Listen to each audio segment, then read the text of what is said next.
जय हरी माऊली. मित्रांनो, मी धनु भगोरे आपल्या सर्वांच्या चॅनलवरती मनापासून स्वागत करतो. तर मित्रांनो, आपण बघितलंच असेल, आज एक नवीन विषय आपल्या समोर घेऊन आलो आहे, उन्हाळी कोथिंबीर. तर चला मित्रांनो, जाऊ बघू आपण. नमस्कार मित्रांनो, तुम्हाला उन्हाळ्यात कोथिंबीर करायची असेल तर हा व्हिडिओ खास तुमच्यासाठी बनवलेला आहे.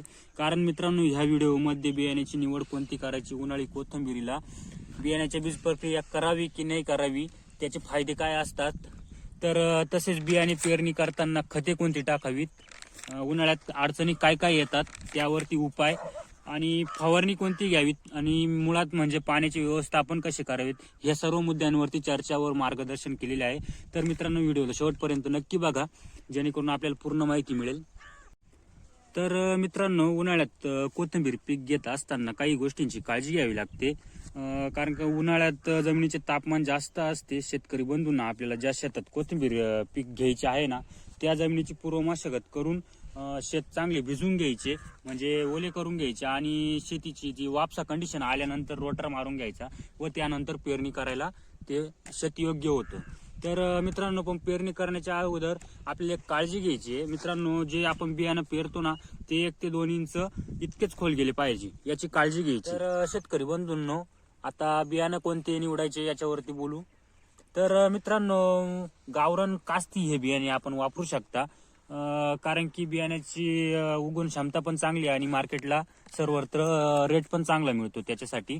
तर मित्रांनो, बियाणं घेताना आपण विश्वासू दुकानदार किंवा विश्वासू शेतकऱ्याकडूनच घ्या, जेणेकरून आपली बियाण्यामध्ये फसवणूक होणार नाही. कारण की सध्या बियाण्यात फसवणूक जर झाली तर आपल्या उत्पन्नावरती परिणाम होतो. मित्रांनो, आता उन्हाळ्यात बियाणे किती वापरायचे, बियाण्याचे प्रमाण एकरी किती ठेवायचे याच्यावरती चर्चा करू. मित्रांनो, उन्हाळ्यामध्ये बियाण्याचे प्रमाण थोडे जास्तच ठेवले पाहिजे, कारण की उन्हाळ्यामध्ये ना आपल्या रोपांची मर होते.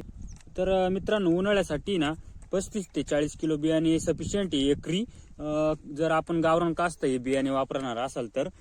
मित्रांनो, 6 इंच अंतरावरती पेरणी केली तर एकरी 40 ते 42 किलो बियाणे पडते, आरामशीर पडते.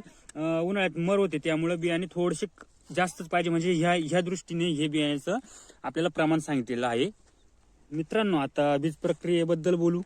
तर मित्रांनो, जमिनीमधील जे कीटक असतात, आपण पेरणी करण्याच्या अगोदरचे जे कीटक असतात, ते आपले बियाणे पोखरू नये किंवा खाऊ नये म्हणून बीज प्रक्रियेसाठी आपण वापरले जाणारे कीटकनाशक असेल, आपल्या बियाण्याला बुरशी लागू नये म्हणून, म्हणजे ते सडू नये म्हणून, त्यासाठी बीज प्रक्रियेसाठी वापरले जाणारे बुरशीनाशक, अशा या दोन्हींचे आपण योग्य प्रमाणात वापर करून बीज प्रक्रिया करू शकतात. आपल्या जवळच्या पेस्टिसाइडच्या दुकानदाराकडून आपण सल्ला घेऊन ते बीज प्रक्रियेसाठी आपण कीटकनाशक व बुरशीनाशक योग्य प्रमाणात वापरून बीज प्रक्रिया करू शकता. मित्रांनो, नाव हवं असेल बुरशीनाशक व कीटकनाशकचे तर मला कमेंट करा. मित्रांनो, मी कमेंटमध्ये आपलं उत्तर देईल. आता मित्रांनो, आपण बियाण्याची पेरणी करते वेळी कोणती खते वापरावीत, जेणेकरून आपल्या कोथिंबीर पिकासाठी फायदेशीर ठरेल. तर मित्रांनो, महादनचे 24-24-0 एकरी 2 बॅगा टाकाव्या. कारण आपण मित्रांनो, बियाणं 35 ते 40 किलो एकरी घेतलेलं आहे. आपल्या बियाण्याचा रेट पण थोडा जास्त आहे, त्यामुळे आपण 24-24च्या 2 बॅगा, 50 किलोच्या 2 बॅगा एकरी टाकाव्यात, जेणेकरून आपली कोथिंबीर हिरवीगार, ग्रीनरी म्हणतो आपण, जशी काळुकी म्हणतो, त्यासाठी ना चांगली राहते, चांगला रिझल्ट मिळतो. तर मित्रांनो, काळुकी चांगली असली, ग्रीनरी असली तर मार्केट रेट पण आपल्याला चांगला मिळतो. आणि मित्रांनो, आपण कोथिंबीरमध्ये तण नियंत्रणासाठी आपण पेरणी केल्यानंतर 48 तासाच्या आत गोल आणि टार्गा प्रति 15 लिटर पंपासाठी गोल 20 मिली आणि टार्गा 20 मिली घेऊन आपण फवारणी करू शकता. आणि महत्वाचं म्हणजे आपण उन्हाळ्याच्या कोथिंबीरला पाणी देताना एकतर सायंकाळी पाणी द्यावे, 4 वाजेच्या नंतर किंवा रात्रीचे, आणि सकाळी आपण 11 वाजेच्या आत पाणी द्यावे. जर आपण उन्हाळ्यामध्ये दुपारच्या टायमाला जर पाणी देण्याचा प्रयत्न केला तर मित्रांनो, खाली आधीच जमिनीमध्ये खूप उष्णता असते व पाणी दिल्यानंतर ती उष्णता वाढून आपले कोथिंबीरचे रोपे मरू शकतात. त्यामुळे आपण शक्यतो दुपारी पाणी देण्याचे टाळावे उन्हाळ्यामध्ये. मित्रांनो, उन्हाळ्यामध्ये शक्यतो आपण एप्रिल-मे महिन्यामध्ये जर कोथिंबीर करत असाल तर मित्रांनो, कोथिंबीरीसाठी आपण रोज किमान अर्धा तास पाणी द्यावे. आणि मित्रांनो, उन्हाळ्यामध्ये जमिनीला कायम ओल ठेवण्याचे कारण एकच आहे की उष्णता असल्यामुळे खालचे जे पानं असतात कोथिंबीरीचे ते पिवळे पडतात.